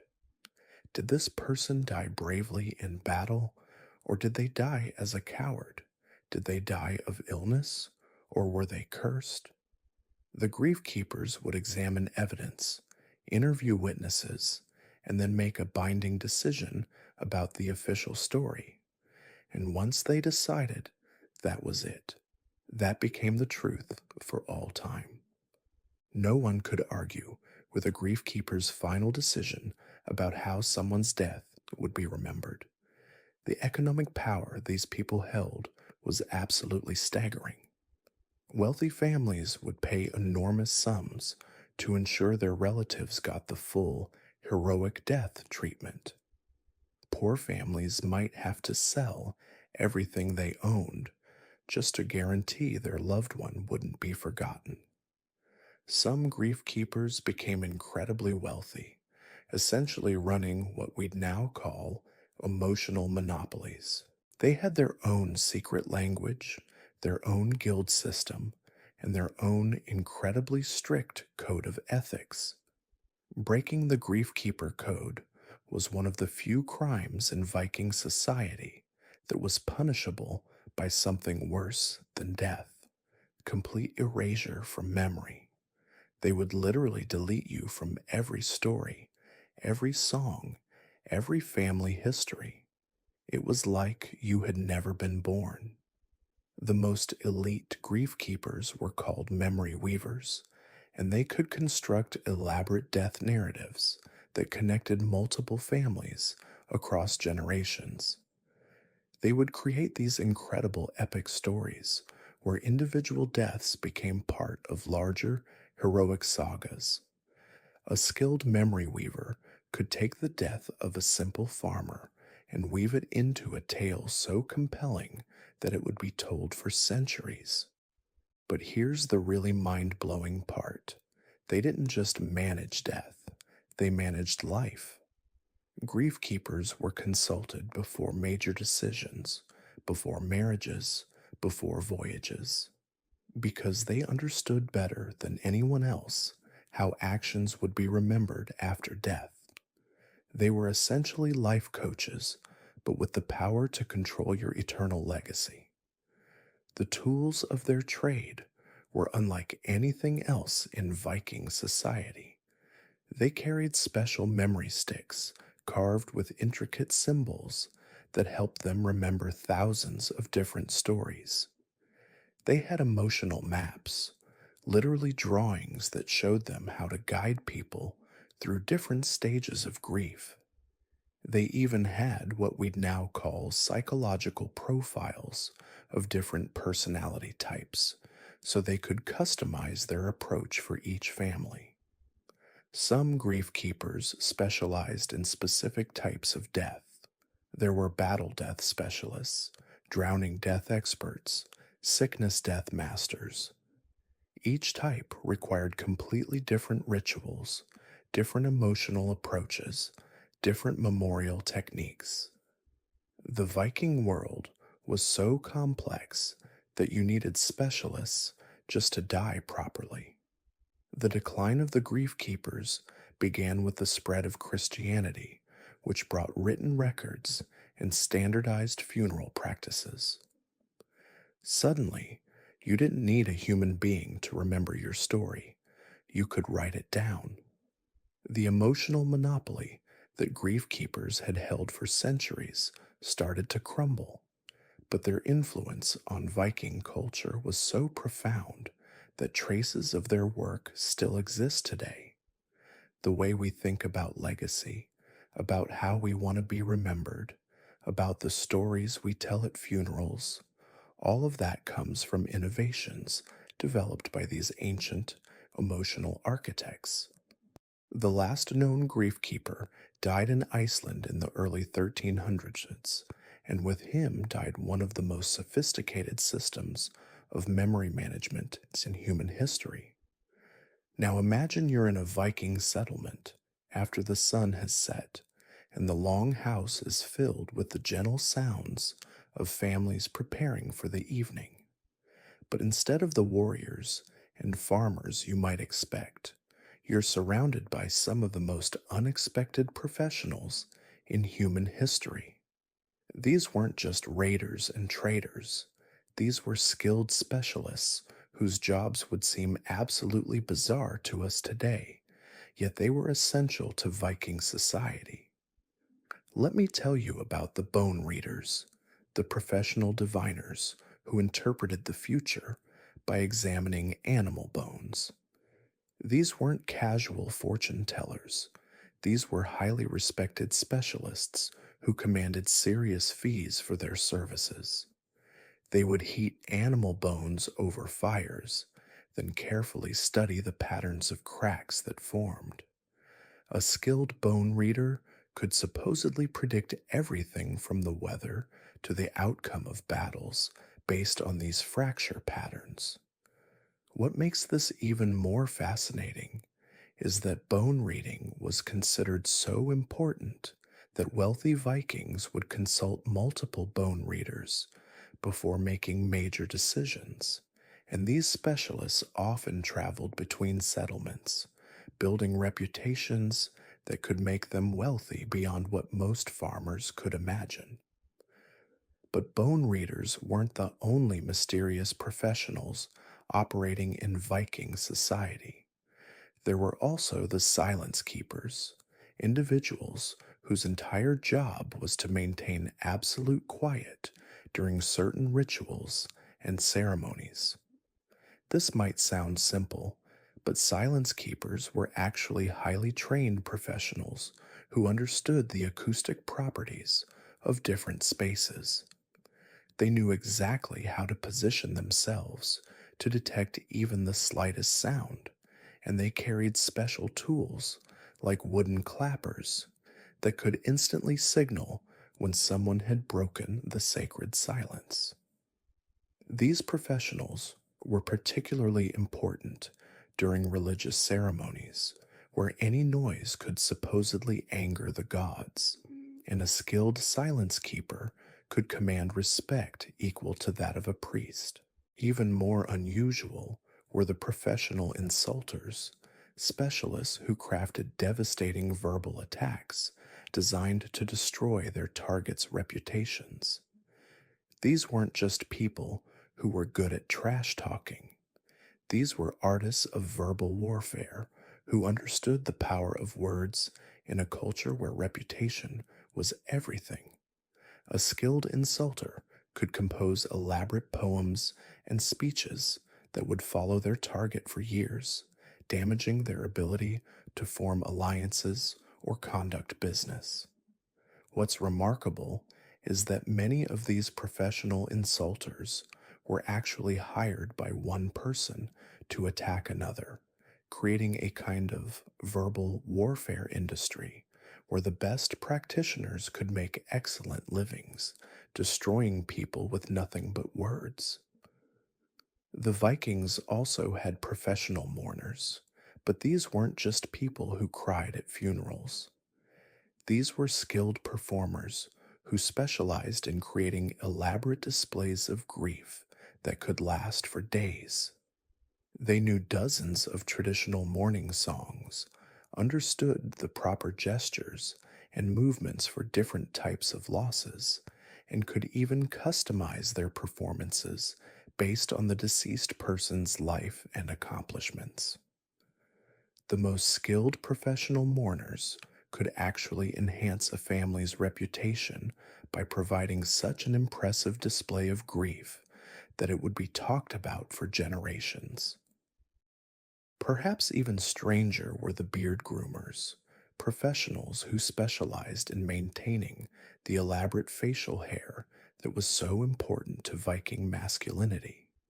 These weren't just barbers, these were artists who understood the cultural significance of different beard styles and could create complex braids, knots, and decorations that communicated information about a man's status, achievements, and even his spiritual beliefs.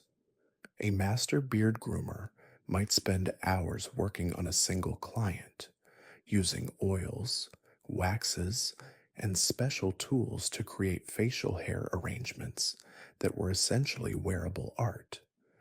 The Vikings also employed professional baby namers, specialists who didn't just suggest names, but who understood the complex cultural and spiritual implications of different naming choices. These professionals maintained extensive knowledge of family genealogies, understood which names carried good or bad luck, and could even predict how a particular name might affect a child's future based on the accomplishments of previous people who had carried that name. In a culture where names were believed to carry real spiritual power, these specialists provided a crucial service that could supposedly influence a child's entire life. But perhaps the most intellectually demanding of all these unusual professions were the riddlers, professional puzzle creators who crafted complex verbal challenges for entertainment and education. These weren't simple word games. These were sophisticated intellectual exercises that often contained multiple layers of meaning. A skilled riddler might create puzzles that seemed to be about one thing but actually taught important lessons about history, mythology, or practical skills. The best riddlers could improvise new challenges on the spot, adapting their puzzles to their audience's knowledge level and interests, and they often served as both entertainers and informal teachers in Viking communities. All of these professions shared certain common characteristics that reveal important insights about Viking society. First, they were all based on specialized knowledge that took years to master. Second, they all operated without formal institutions or schools, relying instead on apprenticeships and oral tradition. Third, they all required exceptional memory, since there were no written manuals or reference books to consult. And fourth, they all played important roles in maintaining the social fabric of Viking communities, whether through spiritual guidance, entertainment, or social regulation. What's most remarkable about these unusual Viking professions is how they demonstrate the sophistication of Norse society. Far from being simple warriors and farmers, the Vikings had developed a complex economy that supported highly specialized service providers. These professionals filled niches that modern people might not even recognize as necessary, yet they were essential to the functioning of Viking communities. They show us that even in a society we often think of as primitive, there were people making livings through pure expertise and specialized knowledge, creating a web of professional relationships that was far more complex than most people realize. The existence of these unusual professions also reveals something important about Viking values and priorities. The fact that people could make livings as bone readers and silence keepers shows that the Vikings valued spiritual and ritual precision.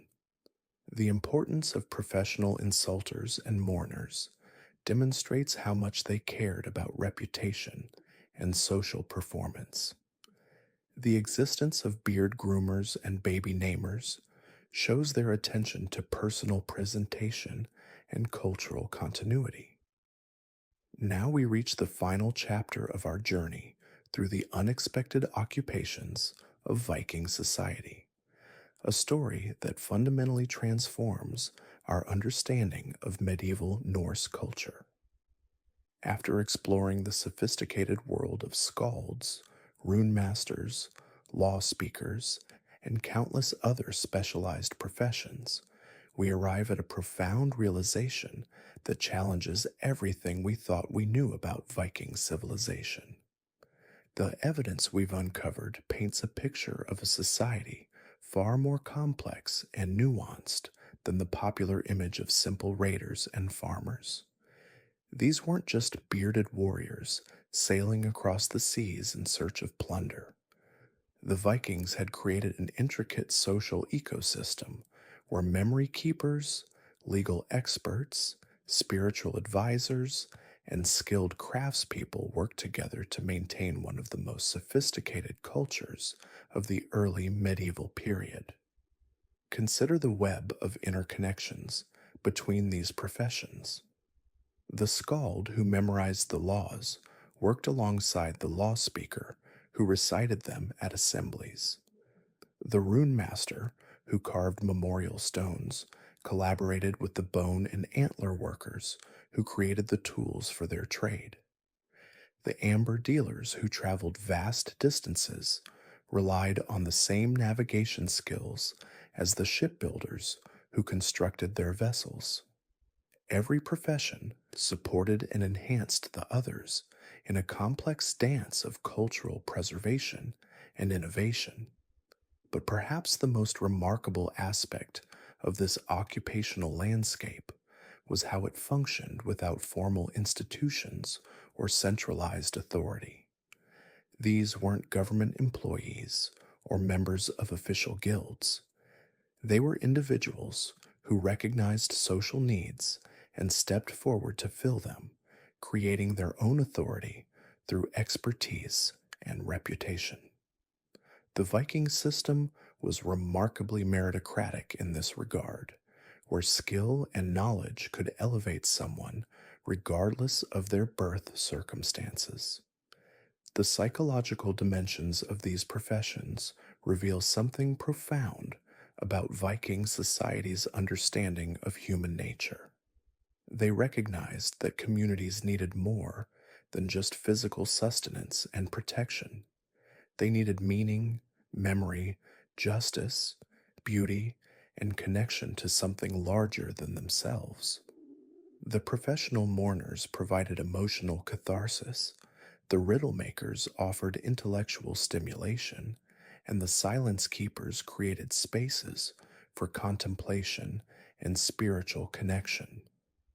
This occupational diversity also explains much about Viking expansion and success. When Norse settlers arrived in new territories, they brought not just warriors and farmers, but an entire cultural toolkit. They had specialists who could establish legal systems, preserve cultural memory, conduct trade negotiations, and maintain spiritual practices. This comprehensive approach to settlement helps explain why Viking influence persisted long after their military conquests ended. The gradual decline of these unique professions offers insights into broader patterns of historical change. As Christianity spread through Scandinavia, many traditional roles were either absorbed into church structures or gradually abandoned. The skald's role as cultural memory keeper was partly replaced by written texts and Christian chroniclers. The law speaker's authority was superseded by royal courts and ecclesiastical law. The rune master's craft gave way to Latin script and Christian symbols, yet traces of these ancient professions persisted far longer than we might expect. Elements of skaldic poetry influenced medieval literature throughout Europe. The legal principles developed by Viking law speakers contributed to the democratic traditions of Iceland and other Nordic countries. The craftsmanship techniques of bone workers and amber dealers continued to influence artistic traditions for centuries.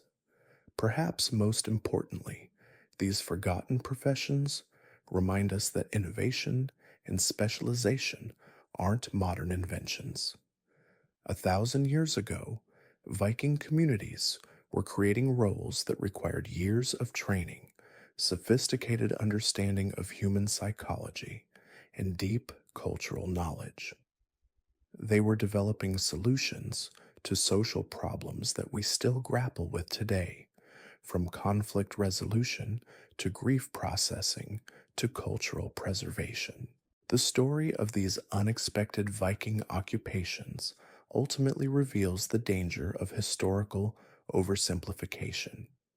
When we reduce complex cultures to their most dramatic elements, we lose sight of the rich tapestry of human experience that actually defined daily life. The Vikings weren't just warriors and raiders any more than we are just our most visible professions. They were a complete society with needs, aspirations, and solutions that often mirror our own. As we conclude this exploration, we're left with a new appreciation for the sophistication of Viking civilization and a reminder that human ingenuity has always found ways to address the full spectrum of social needs.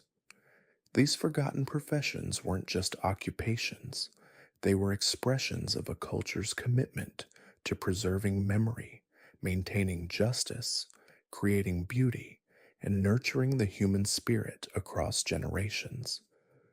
The Vikings may have put down their swords and hung up their shields centuries ago, but the innovations they created in human organization, cultural preservation, and social specialization continue to influence our world today.